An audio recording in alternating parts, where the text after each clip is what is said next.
let's look at some creative examples of using the stem splitter tool in Logic. Firstly, I'm going to select a full song that I've got here and drag it into the arrangement. I've selected the Adapt Project Tempo so that, in theory, Logic's project tempo should adapt to this audio file that I've loaded in, the song. It's a older record, not electronic music. It's played with a real band, so there is going to be some changes in the timing throughout, and we can see that reflected in this fairly crazy looking global tempo section. But the intro of the song has no beats, and that's probably confused the algorithm a little bit in this section, which is why we're seeing all of these different tempo changes.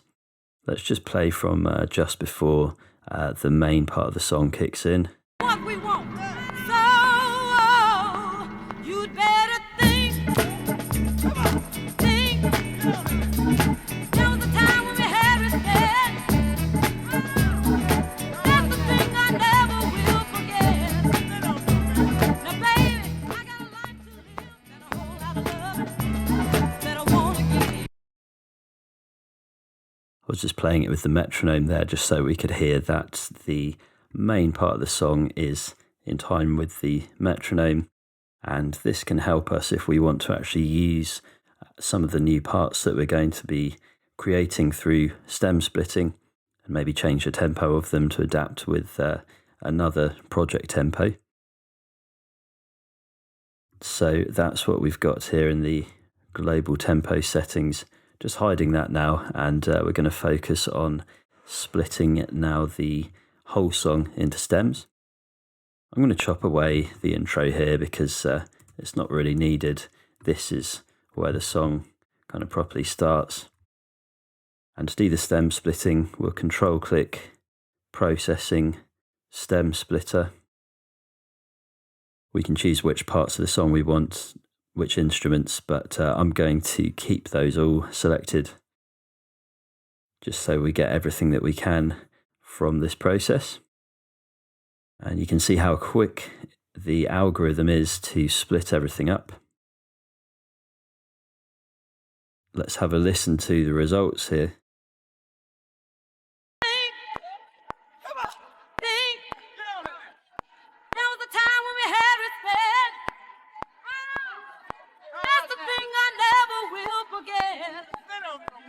Now, baby, I got a life to live and a whole lot of love that I want to give you. Taking the vocals, for example, they're definitely not perfect audio quality. You can hear these strange audio resonances or artifacts in the background, really throughout the whole vocal. That's a byproduct of this process where the algorithm is trying to split up the different instruments. It's never going to be 100% clean result using the current tools anyway. But at least this is a usable vocal. If we just chopped the parts that we wanted, added maybe some EQ or effects, and even layered some other sounds underneath it, it's still a usable vocal. So that's what we've got there with the vocal. Let's listen to the drums.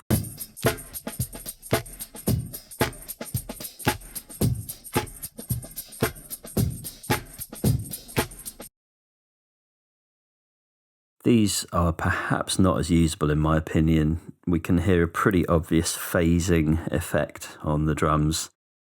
Again, this sort of degrading of the audio quality.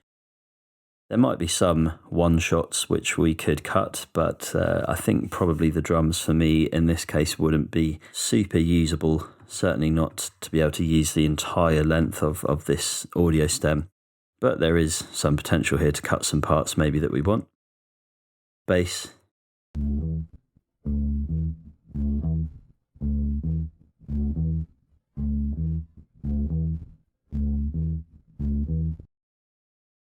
For me, this is perhaps more usable. We can still hear maybe a slight degrading in the audio quality, but there's a lot that we could do with this audio file.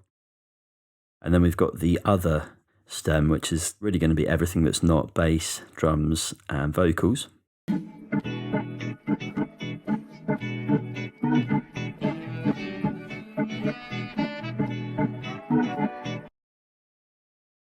Again, there's these audio artifacts in the background, but there's plenty of usable material in here which we could chop out and use if we wanted to.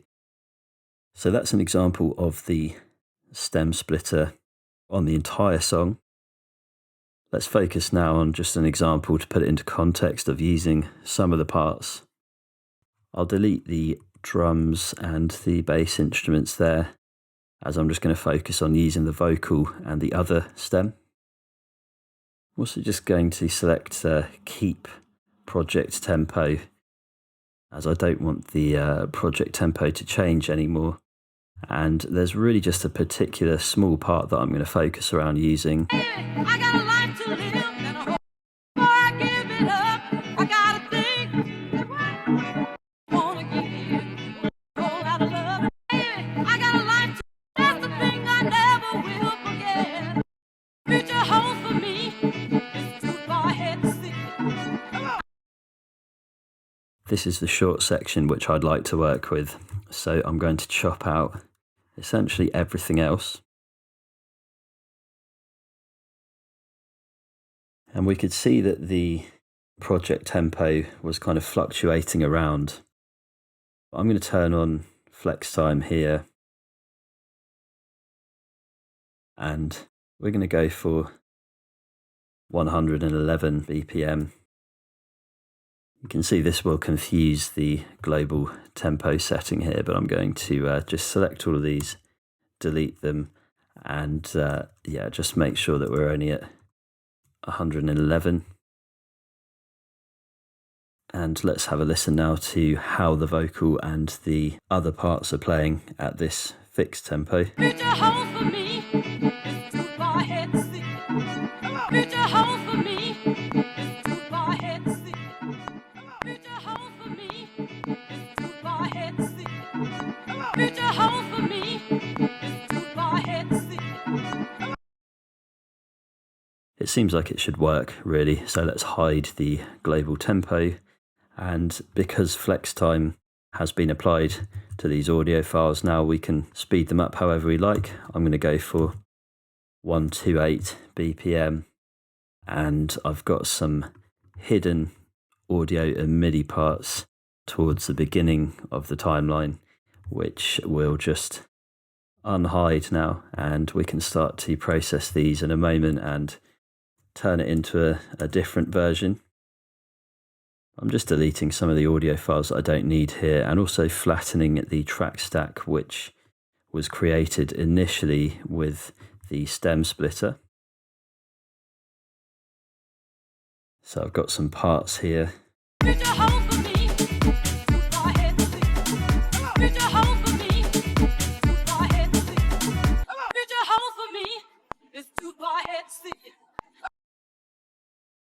I'm just going to simulate the kind of processing that you might like to do to a vocal like this after you've split the stem up. Firstly, let's turn off the metronome. I didn't really want that extra vocal at the end, so I'm going to chop that out. And there's some unnecessary parts of the audio which can also be removed as well. I'm going to turn off my snap to grid for the moment. Future holds for me, it's too far ahead to see. For example, these silent parts in the audio could be chopped out, and at least we're removing some of those audio artifacts in doing so. Applying some fades here as well. Future holds for me, it's too far ahead to see. Future holds for me, it's too far ahead to see. Future holds for me, it's too far ahead to see.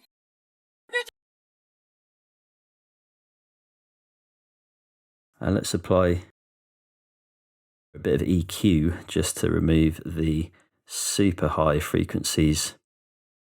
And then we will apply a bit of delay and reverb as well. Let's go for stereo delay here. Future holds for me, it's too far ahead to see. Future holds for me, it's too far ahead to see. Build your house for me with 2 bar-head sticks.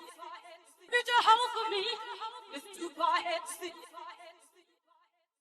That's some stereo delay with the filters, feedback and mix slightly changed. Let's add some reverb as well. Build your house for me with 2 bar-head sticks. Build your house for me with 2 bar-head sticks.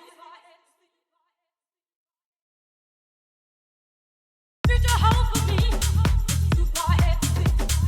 Build your house for me with 2 bar-head sticks. Build your house for me with 2 bar-head sticks. Build your house for me with 2 bar-head sticks. Obviously I've got some MIDI parts already prepared here, but this is the kind of thing that would be possible after you've actually extracted your different parts. Let's chop out the other stem as well, and I'm basically just going to select the last quarter beat of each bar here, and let's apply some stereo delay and reverb to those parts as well. I'm using insert effects here, but obviously you can use a send if you like as well. Build your house for me with 2 bar-head sticks. Build your house for me with 2 bar-head sticks. Build your house for me with 2 bar-head sticks. Build your house for me with 2 bar-head sticks. Build your house for me with 2 bar-head sticks. Build your house. So this is one example of using the stem splitter to extract some vocals and other parts and start to create a new idea from it.